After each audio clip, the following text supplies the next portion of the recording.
ਪੰਜਾਬ ਨੂੰ ਕਮਜ਼ੋਰ ਕਰਨ ਦਾ ਅਸਲ ਮਤਲਬ ਹੈ ਪਾਕਿਸਤਾਨ ਨੂੰ ਕਮਜ਼ੋਰ ਕਰਨਾ।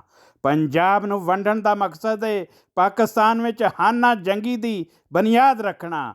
ਇਸ ਲਈ ਮਗਰਬੀ ਪੰਜਾਬ ਬਣਾਉਣ ਦਾ ਬਿੱਲ ਹੋਵੇ, ਜਨੂਬੀ ਪੰਜਾਬ ਦੀ ਸਾਜ਼ਿਸ਼ ਹੋਵੇ ਜਾਂ ਬਾਹਰਲੀਆਂ ਮੁਲਕ ਦੁਸ਼ਮਣ ਤਾਕਤਾਂ ਦੀ ਮਦਦ ਨਾਲ ਇੱਥੇ ਕਿਸੇ ਵੀ ਹੋਰ ਨੈਸ਼ ਨਾਂ ਨਾਲ ਸੂਬਾ ਬਣਾਉਣ ਦੇ ਕੋੜੇ ਕਸਬ ਹੋਣ।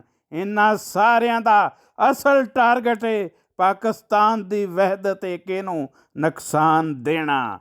ਵੰਡਾਂ ਕਿਸੇ ਦੇਸ਼ ਦੁਸ਼ਮਣ ਦੇ ਨਾਪਾਕ ਇਰਾਦਿਆਂ ਨੂੰ ਤੇ ਇਹ ਜ਼ਾਹਰ ਕਰਦੀਆਂ ਨੇ, ਪਰ ਕੋਈ ਦੇਸ਼ ਪਿਆਰਾ ਇਹਨਾਂ ਨੂੰ ਕਬੂਲ ਨਹੀਂ ਕਰ ਸਕਦਾ।